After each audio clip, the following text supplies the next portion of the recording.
9:28 now on Rock 92. We welcome you back to the Two Guys Named Chris show. We have a special guest in studio today. His name is Rich Aronovitch. He's headlining the Comedy Zone this weekend. First time in here. This is my first time in here, yes. Have you ever been to Greensboro before? I've been to, yes, I have. Okay. I was here 6 months ago. And I think it was like right when summer started. Okay. It was maybe not 6 months ago, it was like 5 months ago. And so you didn't come in here then? I did not come in here, but I was doing one night on like a Tuesday at the Comedy Zone. Oh. And I requested to come in here, and you guys said no. See how I turned that around? You see how I did that? You can't out-guilt me. Yeah, you can't guilt me. Yeah, you guys said, nah, this guy looks like the Boston Bomber. He's not getting this. They're getting Horseshack in here. Forget it. Is that Screech? No way. My God, you are like a cross between all three of us. Yes, yes. Just looking at you. Yeah, just wait till my hair dries. I actually took a shower this morning. You're welcome. That's respect, guys. Thank you. That's respect. Yeah. It's so great. Yeah. You're very screechy. You're very... I don't know if that's a good thing now. No, probably not. I probably don't have his police record. No, that's true. That's true. He's taken a fall. Yes, he's. I think it's been a steady decline. It has for him. More than like off the cliff, like a Bill Cosby or Jared from Subway. Oh yes. Oh, Jared. Wow, you're going right for it. I'm sorry. I didn't want Jared from Subway. Yeah, that is. It's so crazy how creepy people are. Yes. You know, like I think they should put Cosby and Jared in their own cell together. Yeah. And let them fight it out. You know? He just put the sandwich in the pudding pop and and the foot long and Jared roll. I'm not an impressionist, just so you know. That's pretty good though. That's not a bad Cosby. That's a very good Bill Cosby. Thank you. I've been traumatized. You You tend to remember that moment. Right. I don't know how old you are, and I'm not going to ask, but if you're of a certain generation, all these revelations about Cosby have to just be devastating. Yeah, it's really, well, it's one of those things where you kind of like have an argument about, well, it's innocence until proven guilty. Not, because technically, according to the law, there really hasn't been anything proven. Right. And he'll never be convicted. Right. He'll never be convicted. Right. But it's hard to say when there's, when there's smoke, there's probably fire and rohypnol. You know what I mean? Like there's probably, or whatever drug he was slipping into. Well, It was Benadryl. Benadryl. Quaaludes. Was it really? He's cheap too. The little inside joke here about, maybe a month ago we were discussing Bill Cosby. I guess the latest allegation had come out. The accuser 48 and 49. Right, and 48 and 49. right, and so I said, "Where there's smoke, there's fire." And poor Lauren here, you just met, had never heard that phrase before. Oh, really? Why do you bring smoke in here? Right, she had no idea what Oh, he she's knew. adorable. Like new to life? Yeah. We think we might keep her. Yeah. Can we keep it? Oh, that's cool. You and the other baby can hang out. So tell us now about you. Okay. We haven't met you before. Yeah, I grew up I was born in Montreal, Quebec. Really? I lived there for 10 months, and then I moved to New Orleans. Okay. And I started comedy in New Orleans when I was 19. What made you want to get into it? Did you always a calling for you? I was always it was a defense mechanism. Yeah. You know what I mean? Like I was just always very funny, and it was like, and I also don't like authority or rules. Or, like we work, this is the hardest thing we have to do. Wake up a little early and try to be funny before coffee. Do you hate going on morning radio? Oh, I love it. Do you? Good. No, I love it. And if I hate it, I would say I love it. Because that would be like, I hate being here. Interview's over. Good night, guys. I mean, that would be the dumbest move ever. But I really shouldn't even... Yeah. I mean, I just hate guys named Chris. I don't like rock, okay? And I don't like any number between 91 and 93. Glad to be here. Good morning. No, I love doing morning radio. It's especially when you guys, I could tell. Well, I could see it on the door, but I could just hear when I was listening. You guys have been together a long time. There's a good energy, listening. There's a whole, it's different. Like bad radio, it's like bad comedy. It's like, it's very obvious. Yeah. There's a lot of that going on. That's true. Yeah. Oh, so what's your comedy like? That's my least favorite question. It's like, come to the show. Let me scratch that. Number three. I should have said that before I came in. What's your comedy like? It's like 45 minutes to an hour. Do you see a lot of bad morning radio and bad comedy? What's the percentage? Oh wow! I mean, I don't want you to rat out. Listen, I don't want to. But the difference between comedy and crazy is the microphone. Mm-hmm. That's the difference. So Yeah. you have a comedian, haha, and then you got $1. They're the same person. Right. They're literally the same person. Only there's amplification. You're right. Yeah. It's true. Yeah, exactly. So, so yes, especially everybody's terrible when they begin. Like I live in New York now, which it's great because there's so much club and so much stage time. So if I think of a joke on Monday, I have to try it 7-10 times before I know it's worth anything. I've gotta tweak it and make. Yeah. You never, almost never, not almost, but very rarely do you go, I have a joke and it works. Yeah. You're like, it's basically like this. Marvin, that new sound you're looking for? Listen to this. Oh, Yes. I thought that was the new sound. Right. So, okay, Right. let me try it again. Yeah. So that's kind of the. So who do you test it on? Do you test it on just one person, or do you put it in an audience? No. I'm not one of those always on guys who is like in the middle of the conversation. Oh yeah, funny thing happened on the way over here, and they're doing their act. Right. Yeah. Which there's nothing more intolerable than that comic. But sometimes funny things will fall out of my mouth, and then afterthought will be like, oh, I could probably use that. Use it. Yeah. A lot of stuff I think of on stage. A lot of guys are notebook guys. I'm one word guy. Yeah. So I basically, we're now talking about what kind of comedy, but I'm basically, I was very manipulative. I see you guys are good. You're good. I got it in there. You're good. I know who you are. Right. You're good.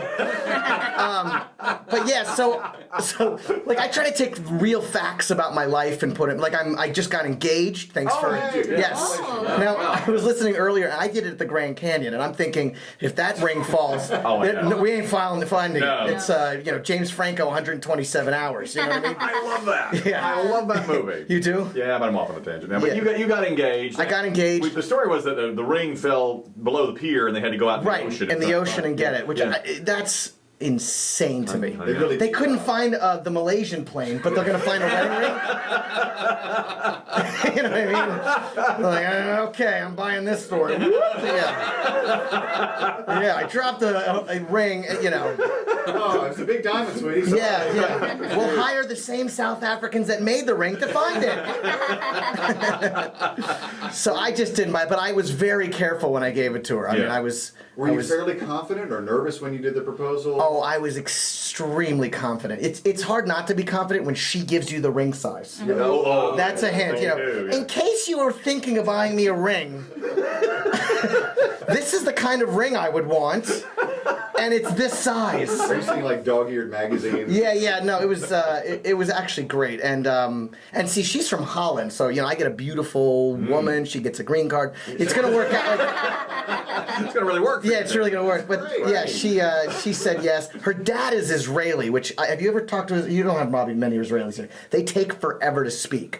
So like when I asked his permission, he's like, "Is it okay?" Like it took, and then I'm thinking like that's why there'll never be peace in the Middle East because it takes too long, right? They're like, "You must recognize Israel as a state because," and the Palestinians are like, "Screw it, they pray to Allah."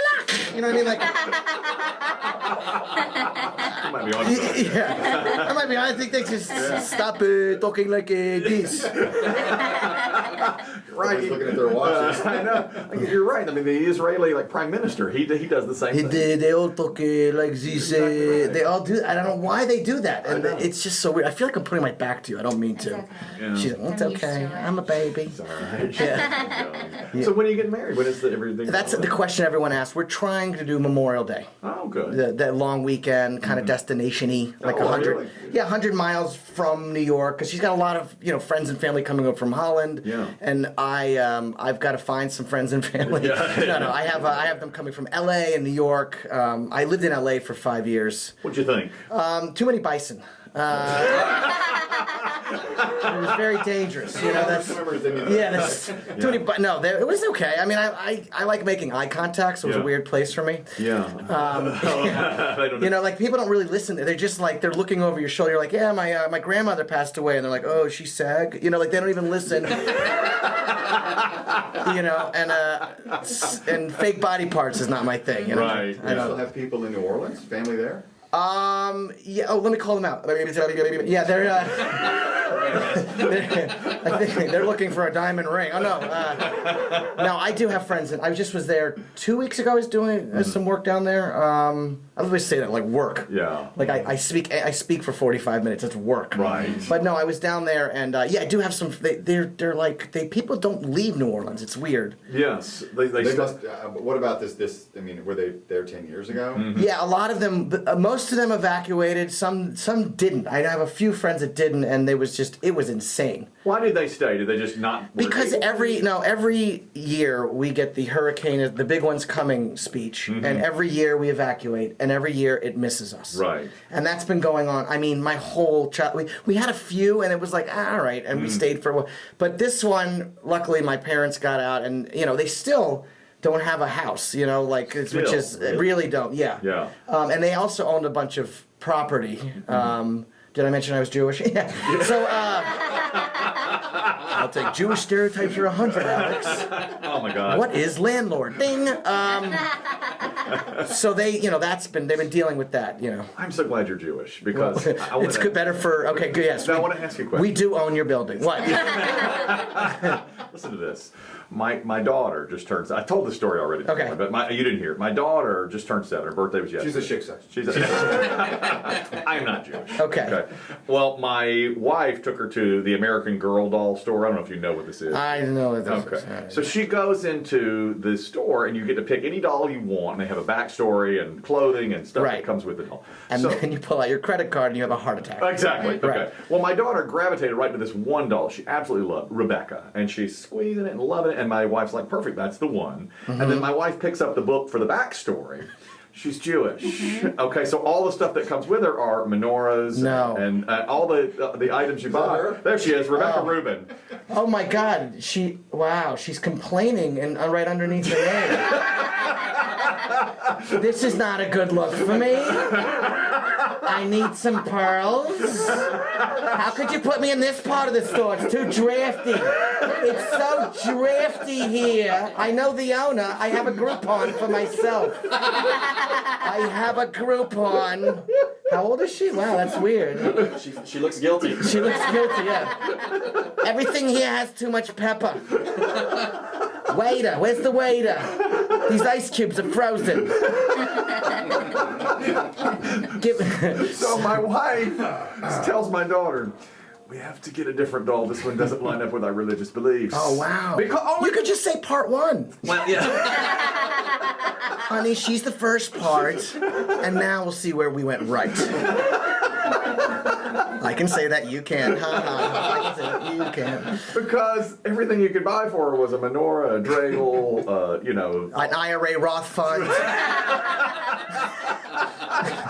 I just wanted to come clean, and I didn't want to offend you. Oh no, I'm offended by my own people. Don't worry. It's because I grew up in New Orleans. Very different. I grew up where David Duke got elected, so I'm aware like you should behave and over tip and be nice and courteous and not entitled. And then I moved to New York, and I'm like, oh, this is why everybody hates us. Got it. Yeah, it was weird. Like growing up in New Orleans, I ate like kosher jambalaya and matzo ball gumbo. It was a wonderful time. Yeah, it was. It's good very. Portions? Yeah, good portions. Yeah. And we just sent it back.